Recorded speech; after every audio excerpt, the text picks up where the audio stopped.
El licenciado Tony Peña Guava, alto dirigente del Partido Revolucionario Dominicano, vicepresidente de esa organización y una persona pues que es buque insignia pues de la corriente que a lo interno del PRD encabeza el licenciado Luis Abinader, está aquí con nosotros y agradezco que en este tiempo Tony pues haya un poco dejado de estar con su familia para pues aceptar esta invitación que le hemos hecho y lo agradezco de corazón, a la vez que le deseo feliz Navidad y salud y bendiciones para él y su familia, hermano, Gracias, ¿cómo anda gracias, todo? Héctor. Hay gente que uno del medio no puede decirle que no. Mira, me ha hecho dos programas, Sí, uno en un canal y ajá, aquí solamente qué en Navidad. bien. No, y eso te lo agradezco, te lo agradezco.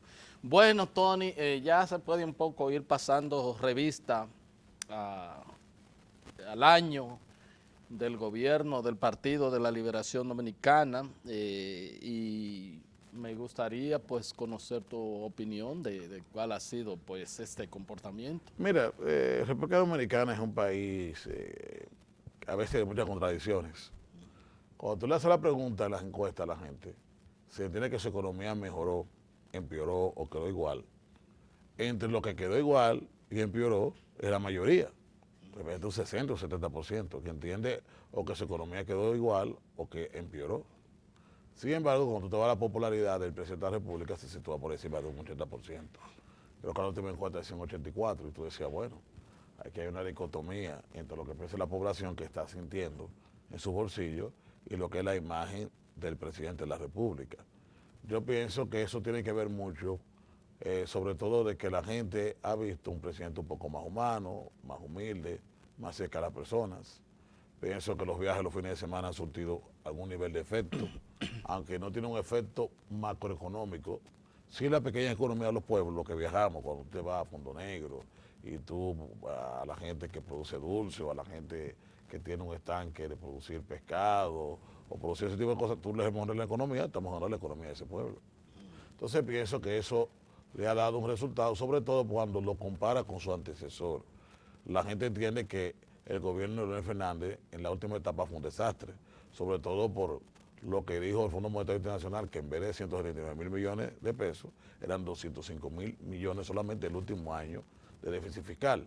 Entonces, hay esa dicotomía. Si tú me preguntaras a mí, yo te diría que fue un año aceptable. Yo no puedo catalogar ni de bueno ni de malo, porque realmente las cosas fundamentales que necesita el pueblo dominicano no han sido satisfechas.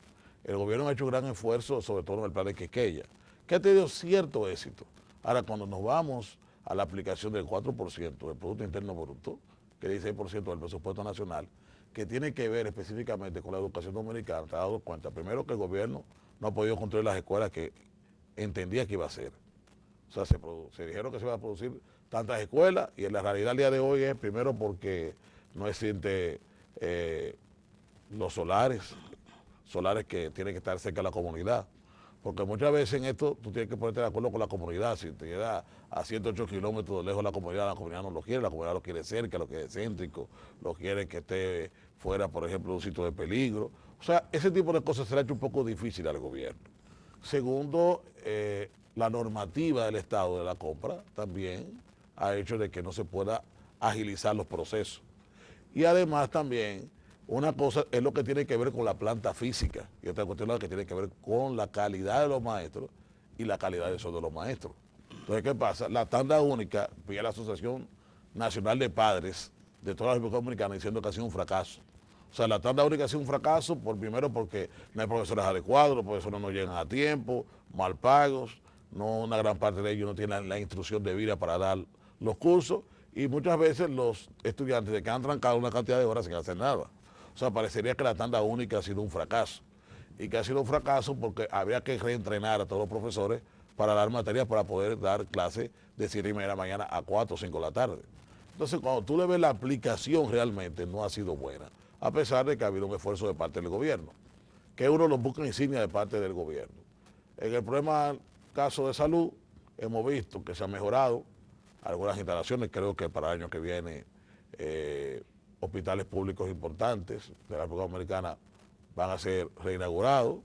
Se está haciendo algún nivel de esfuerzo, pero todavía no llega la cobertura, especialmente a los pobres dominicanos, a pesar de que se quitó la cuota de la recuperación, que era importante porque muchas veces los pobres no podían dar 1.000 o 2.000 o 3.000 pesos de cuota de recuperación, el presidente de la República la quitó y eso habla muy bien de él. Ahora, cuando lo vemos en la macroeconomía a nivel nacional, te has dado cuenta de que el crecimiento de la República Dominicana estimado, que dice el Banco Central, no se va a lograr, de que prácticamente el crecimiento que ha tenido el turismo ha sido muy exiguo, se habla de un 1 o un 2%, pero la gente ha comprado menos cantidad de noches.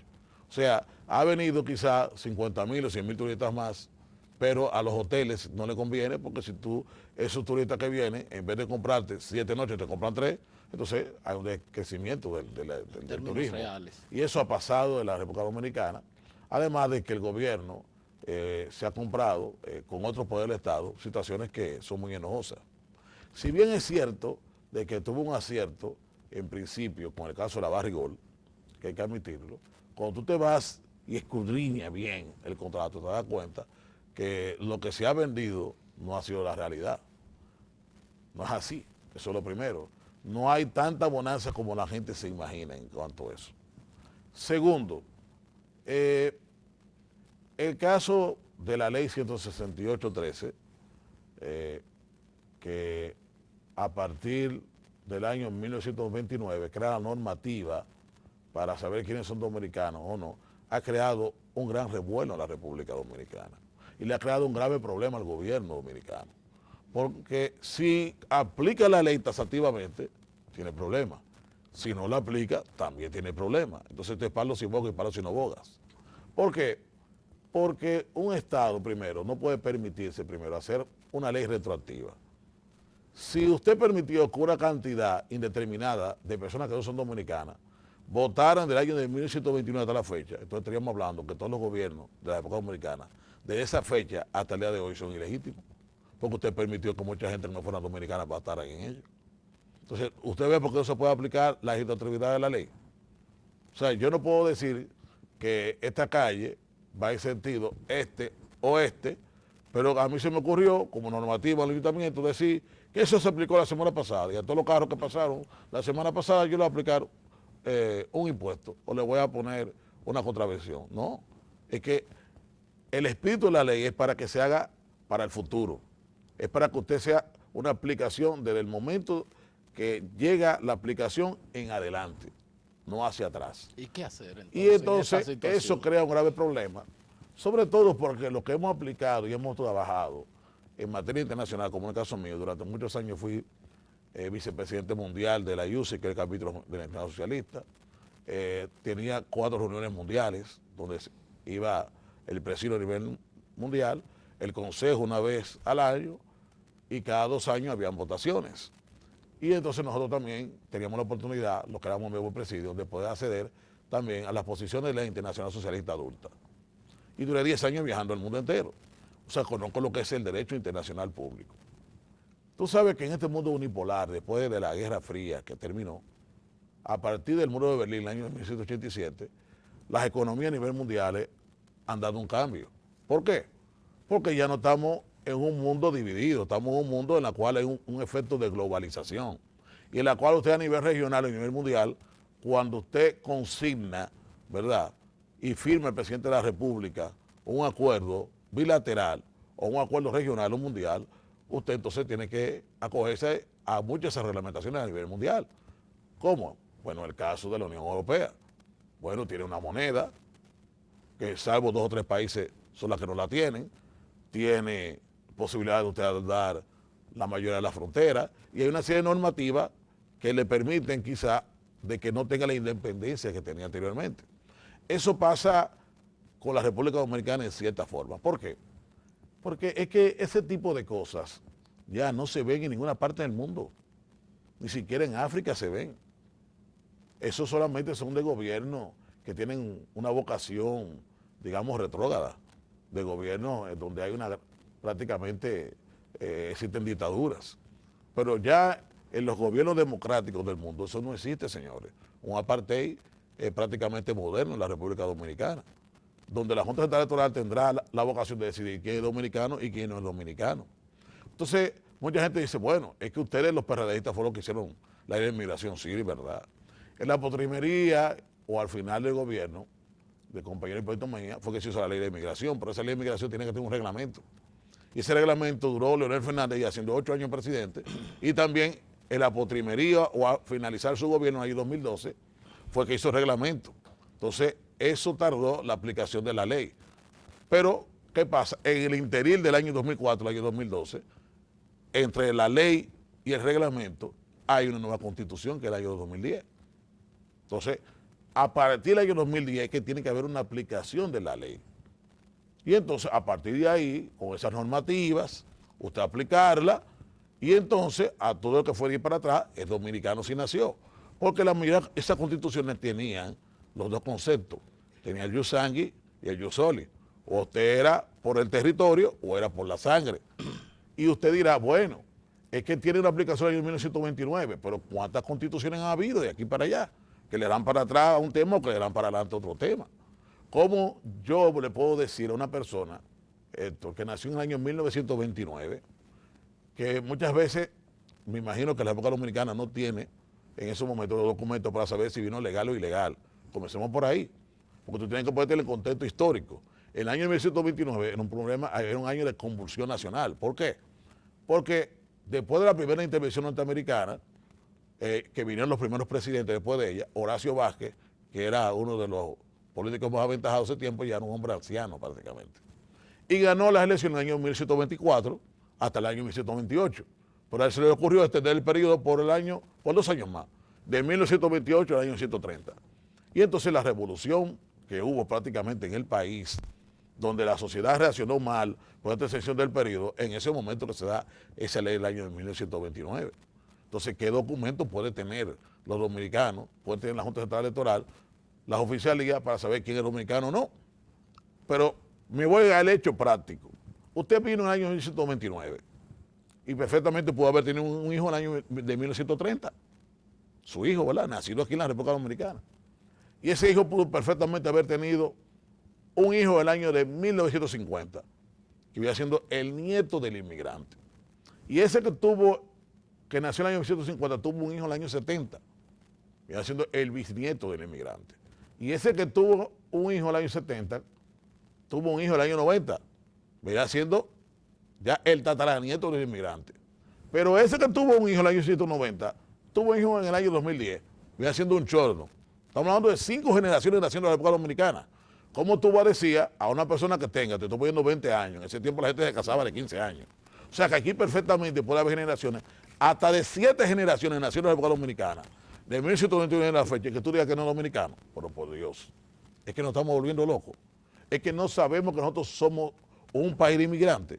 Porque yo quiero que me enseñen un taíno aquí. Si usted me enseña un taíno aquí, bueno, pues entonces ese es un dominicano autóctono. Se supone que Cuba, conjuntamente con Puerto Rico y República Dominicana, son los únicos 3 países donde no tiene una descendencia autóctona. Si usted se va a Sudamérica o Centroamérica, se encuentra con muchísimos indios. Inclusive en los Estados Unidos hay un 0.40%, ¿verdad?, que son realmente indígenas y que inclusive no pagan impuestos al Estado porque se pague de ellos. Fíjate la concesión que le hacen los Estados Unidos. Sin embargo, la República Dominicana ya en 1540 ya, 50 años después de haber sido descubierta, no habían. Entonces, Tony, este es un país de inmigrantes y entonces hay un grave problema en ese sentido. ¿Qué se hace con la sede? ¿Se desconoce, se echa para atrás? No. Yo lo que pienso que hay que buscar una solución. Aquí se ha escrito bastante sobre eso. El mismo Tribunal Constitucional, conjuntamente con el gobierno, pueden producir una solución dominicana. A nosotros no nos conviene que nos impongan una solución. No nos conviene tampoco que la Corte Interamericana de Derechos Humanos y su comisión haga una condena a la República Dominicana. No nos conviene porque inclusive ya he visto en Canadá de que ya están comenzando a decir que no puede haber negocio con la República Dominicana y eso puede afectar sensiblemente el turismo. Porque tú te imaginas que después de una condena vengan países como los Estados Unidos, que tengo entendido que el Black Caucus es el poder negro que está dentro del Congreso norteamericano, piensa en los próximos días hacer una resolución de condena a la República Dominicana de parte del Congreso de los Estados Unidos. Eso se está trabajando, señora. Porque es bueno que ustedes lo sepan aquí. Es bueno que la gente sepa que la Comunidad Económica Europea está más o menos en esos mismos aprestos. Entonces, ¿qué te quiero decir con esto? Usted se imagina que países donde tenemos una continuidad de Estado bastante fluida, como los Estados Unidos, Inglaterra, el caso de Venezuela, decidan, por ejemplo, que no vienen turistas a la República Dominicana, el daño que le haría al turismo en la República Dominicana, estamos amenazados con eso. Estamos amenazados en un país que coge muchos préstamos, a que no haya préstamos en la República Dominicana. Estamos amenazados que Haití, que es nuestro segundo socio comercial más importante, que nos compra 5 o 6 mil millones de pesos, de dólares, decida mañana comprar los productos. No eres tú que lo vas a lamentar, esto es Cabral, ni lo voy a lamentar yo. ¿Qué lo va a lamentar? O lo va a lamentar sobre todo los grandes empresarios dominicanos, que cuando producen, ¿verdad? Producen para los dominicanos y producen también para Haití. Entonces yo pienso que hay que buscar una solución dominicana, que ya hay una serie de situaciones que la misma ley observa del Tribunal Constitucional, que puede conocer con una medida local y solucionar el problema a nivel local antes que nos impongan desde el extranjero una solución que yo pienso que como dominicanos no la podemos permitir. ¿Cómo no? ¿Cómo no? Vamos a solicitar el permiso del licenciado Tony Peña Guava. Vamos a un corte y ya regresamos con la parte complementaria de la entrevista.